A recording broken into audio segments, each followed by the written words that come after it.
he will be presenting on identifying racially discriminatory federal judges. So without further ado, I'd like to invite Dr. Smith to begin his talk. Thank you so much, Emily. I appreciate it. And thanks everyone for being here. So I think you can see my screen. So there we go. Let's get started. So I would like to begin by acknowledging the really phenomenal team with which I'm working on this research. This is a QSIDE team, which means it's spectacularly interdisciplinary, spectacularly justice-oriented, and spectacularly data-oriented. And so it's just the perfect group of people to be doing this type of research, and their contributions have been monumental. The specific research questions that we'll be talking about today concern racial discrimination among federal judges. So in particular, we're asking which judges give the harshest sentence length penalty to Black defendants, and which judges give the harshest sentence length penalty to Hispanic defendants. And so specifically, we're again looking at federal judges between the year 2006 and the year 2018. And these research questions are situated in a broader context of a criminal justice system that exacerbates racism in US society. So looking at federal sentencing specifically, there's pretty troubling racial inequality in that sphere. Black and Hispanic defendants tend to receive longer sentences than non-Hispanic white defendants receive, even for committing sort of the same crimes. And that's especially true among male defendants. So Black male defendants tend to get 19% harsher sentences than similar white male defendants, and Hispanic male defendants tend to get 5% longer sentences than white male defendants get. And so there is marked racial inequality in federal sentencing. And there could be any number of factors at play that perpetuate that inequality, arising at different levels in the criminal justice, different stages in the criminal justice system. We're going to focus mostly on pretty much the last stage, which is the judge deciding on a sentence. And racial disparities therein are plausibly due to just direct racial discrimination. And so if some judges have conscious or unconscious biases against certain racial groups and in favor of others, then those biases will show up in racially disparate sentencing outcomes. And that discrimination directly violates the code of conduct that judges ostensibly are supposed to be held to. So the code of conduct for US judges is actually pretty short. It's not a very long document, but one of the few stipulations is that judges make decisions fairly. So this word fair is really key in this short code of conduct to which judges are meant to be held. And so if judges are discriminating against members of certain racial groups, they're violating that code of conduct. And so in some, discrimination is bad, and it moreover violates the code of conduct that US judges are supposed to be following. But not all judges are created equally, and so it's plausible that some judges are contributing to these racial inequalities more than others are. And judges have considerable discretion in the decisions they make, and that's especially true after the 2005 US versus Booker decision, which gave judges additional discretion in the sentences they assign. Basically, what this Booker decision did was allow judges very freely to not abide by the officially recommended sentences that are recommended by the sort of official procedures based on objective legal criteria. So starting in the 80s, these guidelines were developed that calculated based on the severity of the offense, the criminal history of the defendant, and some other factors. Here's the recommended sentence that this defendant should receive. It should be in this range. But after the Booker decision, those guidelines were seen only as advisory, and so judges were given a lot of freedom to give defendants sentences that were far above that range or far below that range. And so to the extent that judges vary in their internal biases, we will see varying discrimination against different racial groups across judges. Some judges will be discriminating more than others. And therefore, some judges will be contributing to this racial inequality more than others will be. The challenge, though, has been that there have been data limitations. So the data that have been available have intentionally obscured the name of the judge associated with each case. So there hasn't been a large-scale data set available that had a whole bunch of federal criminal cases with demographics about the defendants, information about what the outcome of the cases were, and crucially, the name of the judge associated with the sentence. With the case. There was some proprietary data available that an individual researcher could apply to use and pay to use, and that data included judge names. But the trick there was that those proprietary data included strict data usage agreements that prevented an individual user of the data from disclosing the names of individual judges. And so it didn't do much good in terms of disseminating information about which judges were engaging in the most problematic discriminatory behavior. So then QSIDE comes to the rescue.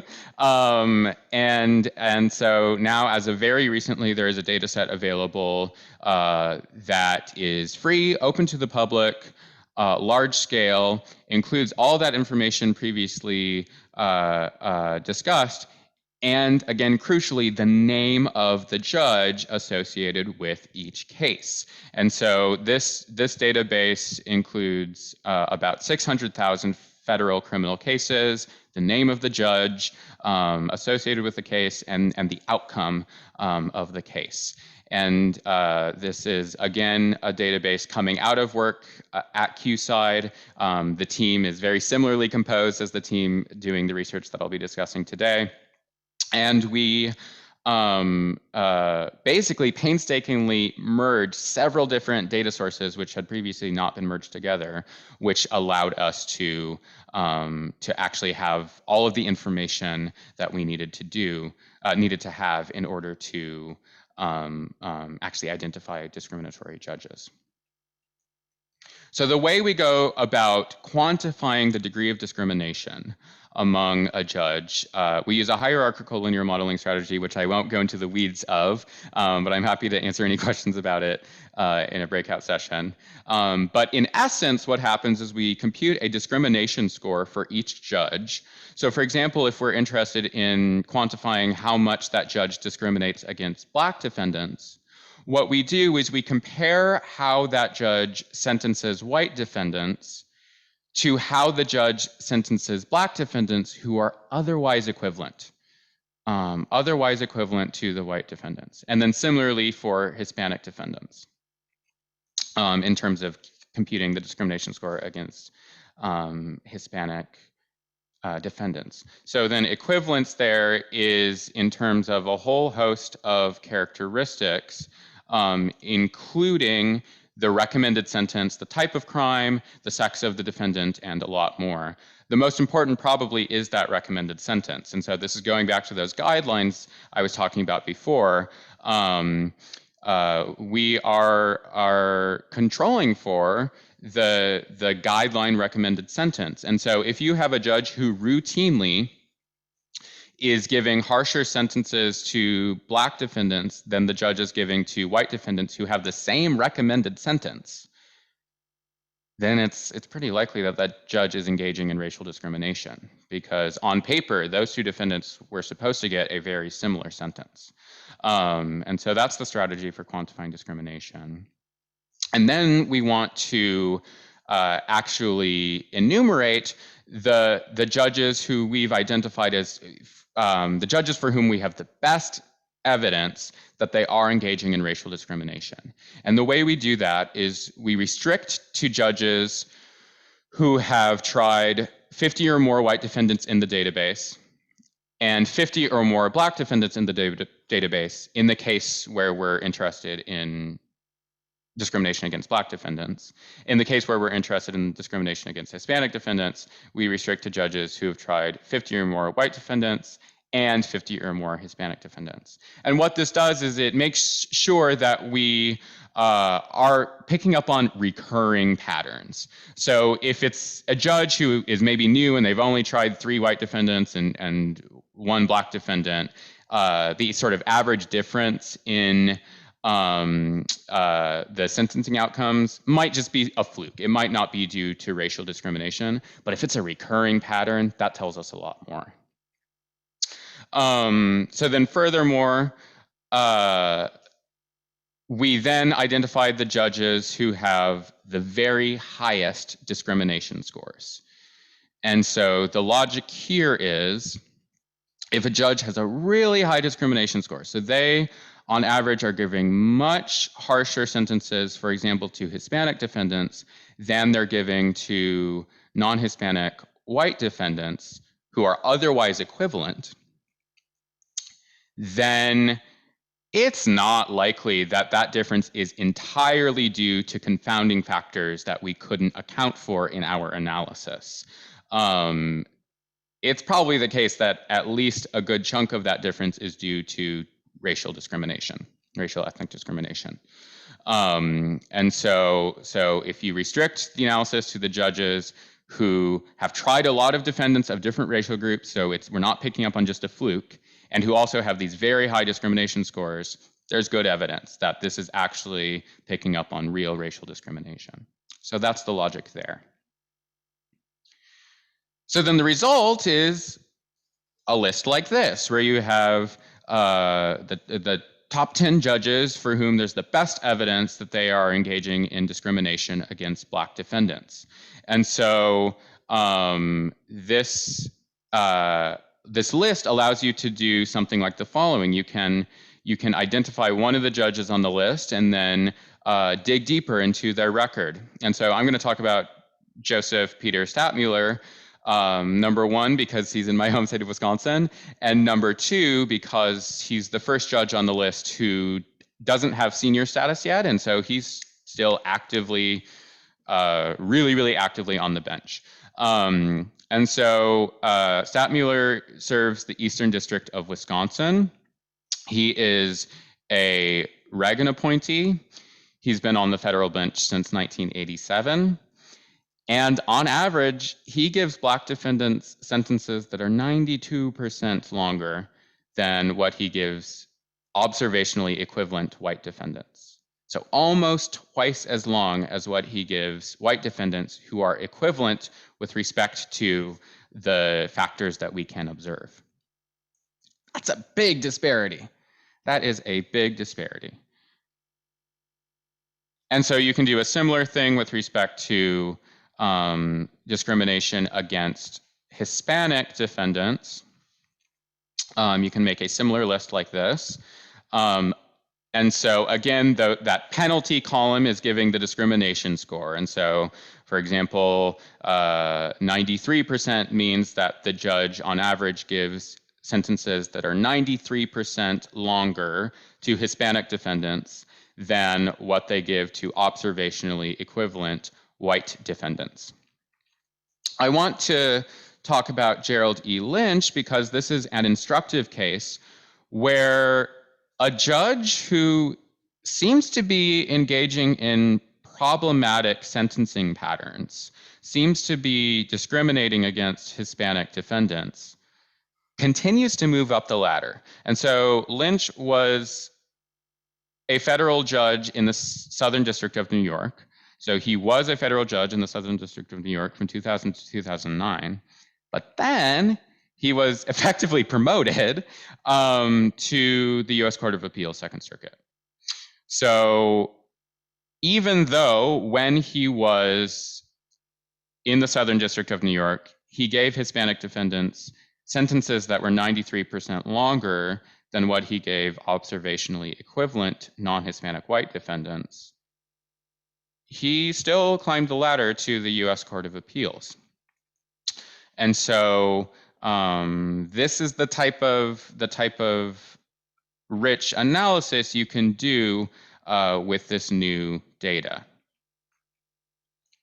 So in terms of the implications of this research, I again want to reiterate that we can now systematically identify discriminatory judges because of this new data. And so before, there were challenges because there was an intentional effort to obscure the identity of individual judges in the data available. But because of this QSIDE-generated data set, one can now systematically do that type of analysis, systematically identify discriminatory judges, and disseminate that information. And identifying such judges is the first step toward accountability. So in order to hold accountable the judges that seem to be engaging in problematic sentencing patterns, one needs to first identify which judges those are. And so that's where I see my sphere of influence primarily lying, is in this identification step. Because of my position as a social scientist who wrangles data and analyzes data, I can do this step fairly competently. I can identify the judges that appear to be engaging in the most racial and ethnic discrimination. The hope is that then that allows people more situated in other spheres of influence, for example, activists or policy actors, to come in and use the identified data to promote change, to promote accountability. And so putting special scrutiny on the judges identified as probably engaging in racial discrimination, holding them accountable in the ways that they best know how to do, given their spheres of influence. And so my hope is that this process of using data and statistical analysis to identify judges that appear to be racially discriminating will be the catalyst for people in other spheres of influence to come in and use the information elucidated to promote a more just criminal justice system. Thank you very much. I am really happy each of you is here. If you want to learn more, you can go to qsideinstitute.org/justfair. There's an interactive data tool, which Chad was talking about at the start of the morning, and other pieces of information related to this project. So thank you so much. Thank you so much, Dr. Smith, for such an amazing talk. This data has clearly already provided such a huge opportunity to evaluate the justice system critically. So thank you so much for sharing. We do have a couple of questions coming in from the audience. So first off, we have an attendee asking, is there a way to expand this data further, perhaps with geographic information, years of the judge, etc., to perhaps continue to evaluate these judges even further? I am so glad that person asks. So absolutely, the actual big, huge JustFair database includes a lot of that information already. It didn't happen to show up in the analysis that I presented today, but yes, we know the district that each judge is in. We know the years that they were on the bench. We know information about some of the judges' demographics. We know information about the party that appointed them. So there's really rich data within the database, in addition to the more baseline data elements that I talked about today. Great, thank you for that answer. We have another question. Do you plan to send federal judges individually and entities like the USSC your findings? That's a great question. I don't think my team and I have a clear course of action developed yet. And it is, again, something that I think I would prefer to figure out in collaboration with people who are maybe more situated in the sphere of influence of actually interfacing with policymakers, interfacing with activists. So as of yet, undetermined, but definitely an intention to do something with the findings and actually affect some change. Great. Yeah, that makes a lot of sense. Thank you. Another question is, on a more positive note, did you find judges who didn't discriminate? And is there any indication that they are different in any form, such as caseload, geography, etc.? We did, yeah. So the average judge does appear to racially discriminate, and so that's an unhappy finding. But there is a decent number of judges who really appear to give similar sentences to defendants of different races who are otherwise equivalent. So that's good, and definitely worth noting. And so I appreciate this audience member pointing that out. We have done a little bit of analysis of how the discriminatory judges differ from the judges who are less discriminatory. In particular, a couple other people on the team have dug into that a bit. I would summarize the provisional results as there don't appear to be any really huge differences across characteristics we've looked at so far. But again, that analysis is still really provisional. So, so more on that down the pike, I think. Yeah. Yeah, great. So another question we have is asking you to elaborate on how this data was obtained. And do you have any advice for those attempting to obtain other criminal justice type data through, for example, FOIA requests? Yeah, so to the first question, how do I summarize that? It was a big process, but the main data sources were information from the U.S. Sentencing Commission, information from the Federal Judiciary Center, information from the PACER database, and then information from Wikipedia, actually, which was a big way that we actually got the judges' names. It involved web scraping information about judges. It involved a lot of intricate merging to try to figure out, okay, so in this data set, we know that this case had a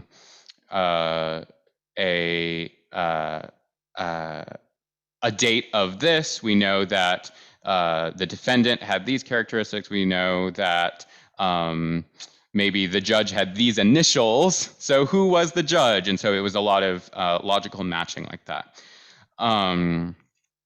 In terms of advice, I mean, one thing I would say is it's helpful to have computer science and data science savvy people on your side. I was not the principal person engaging in this data merging, and I never could have been. And so having people with that type of expertise will definitely be of use, I would say. Great. Well, in the interest of time, I'll start closing off this talk. Thank you so much, Dr. Smith, for sharing with us, and thank you so much to everyone who contributed a question. As a reminder, we are hosting several raffles throughout today. For a chance to win QSIDE merchandise, please visit the link dropped in the chat, which is bit.ly/QSIDE raffle1, and enter the code just_CS. There are so many questions that we didn't get to answer. So for further discussion on Dr. Smith's work, please join our breakout session accessible via the link bit.ly/D4J breakout, which is also in the chat. So yeah, thank you so much, Dr. Smith, and we hope to see you all in the breakout room and in further talks today.